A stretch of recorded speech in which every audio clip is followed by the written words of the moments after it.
Hey, good morning to everybody. Happy Saturday. It's Daryl here. It is not so bright and early. It's 10 a.m. here in Connecticut on the East Coast. I had not planned on making this video whatsoever. I don't know if I'm going to download it Saturday or Sunday.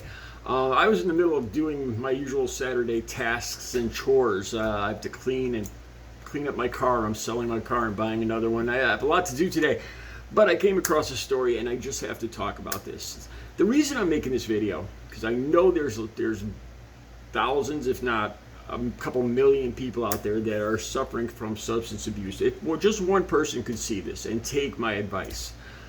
This is the story. This is another episode in the Bam Margera ongoing story. He has left Lamar Odom's detox rehab. I think if I remember right, detox is about probably the most 5 days. He went in around the 10th, the 7th or 10th of June. Today's the 24th. He had maybe a week, maybe a little more in rehab, if what I'm figuring is right. He's probably had a total of about 18 days. The first 5 were probably detox.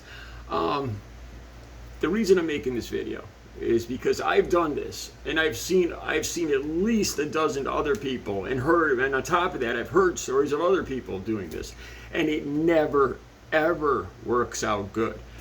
In my opinion, look, I have no training in counseling or rehabilitation or anything like that, but I do have over 16 and a half years clean and sober, completely clean and sober, and I have been through detoxes and rehabs over 13 times until it stuck.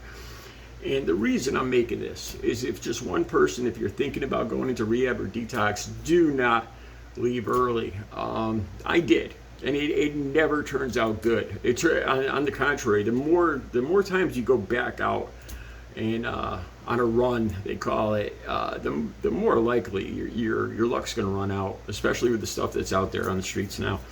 I don't even know where to start with this. He was in Lamar Odom's rehab, and apparently that was in San Diego, and there's pictures of him. I'll have the link to TMZ so you could read the story yourself. And he showed up in Malibu with a friend. It looks like a woman, scantily dressed.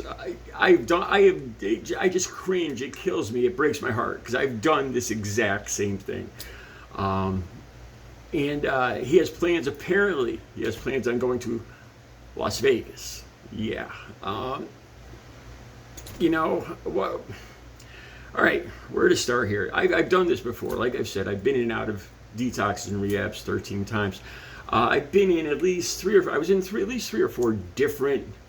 Most of the detoxes were in hospitals, except this one. It was called the Alcohol and Drug Rehabilitation Centers. ADRC it was called, and it was more just a for-profit business. When I was there, it didn't really seem like they were that interested in rehabilitating anyone. And all you had to do was sign a sheet. You basically would leave against doctor's advice. And the hospitals, it was a little harder to get out of. And then there's the rehabs. And they'll tell you it's not a good idea that you leave now. I can tell you this. Once you're in there, you have to keep a positive mindset. There were times, it's who you associate to. It's almost just like out on the streets. It's who you associate with in these detoxes and rehabs, because you're going to have free time in there. And I made friends. That's about the only thing you have to do in your spare time is talk to other people, and it makes a huge difference. That's probably one of the biggest failure factors is who you associate with in there. You have to, if you really want to be clean and sober, you got it. You get the wrong vibe from some people right away. And if you hang out, like that's what happened in one of these episodes with me. I sat down at a table in the cafeteria during some of our spare time, and because there was pretty girls, it was mixed guys and girls in this detox rehab, ADRC it was called. And I sat down with a table full of girls, and one of the women was a dealer apparently, and the talk started, and plans were made and situations were talked about, and boy, it would be great if we could get out of here. Before I knew it, me and a woman in there had made these plans. Okay, you're going to go up and ask to be released, at 10 o'clock. I'll wait till this afternoon so they don't think we're leaving together. I had the car. It was a getaway. I did this. I did this not once, but I think I did this twice, as a matter of fact.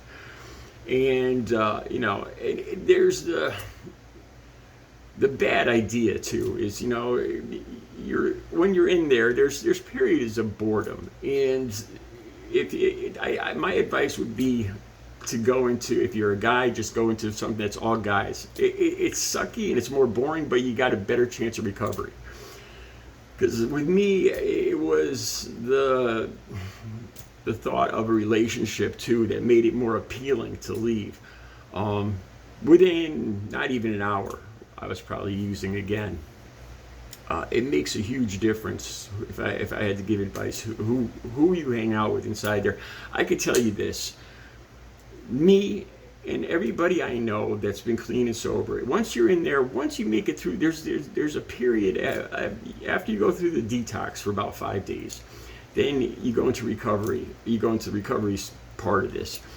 And I'd say there's times during the first days where you start getting a vibe. You start, that little voice, that little added voice starts whispering to you. And like I said, all it takes, and you could usually talk it down.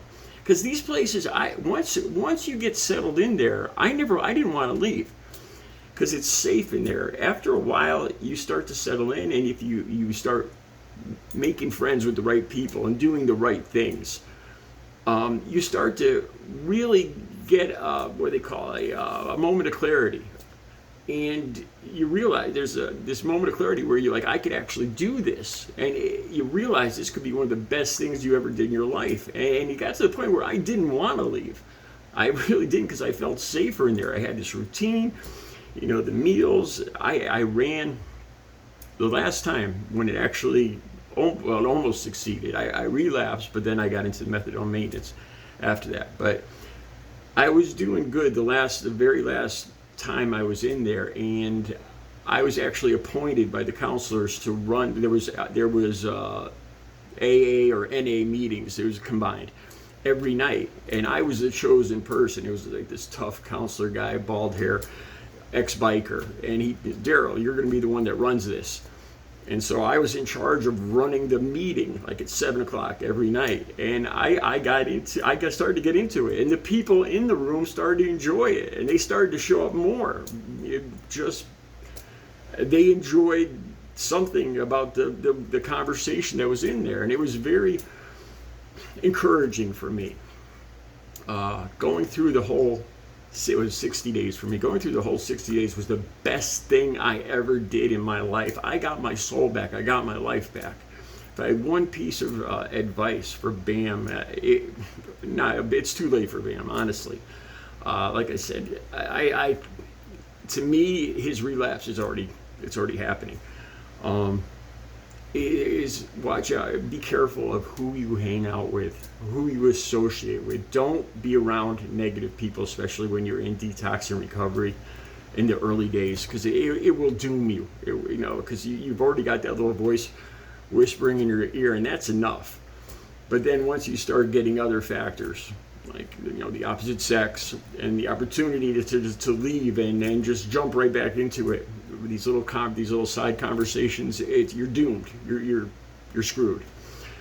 Those are my thoughts on this. I'm going to talk more about this tomorrow. I just needed this. This story just came out in the last couple hours.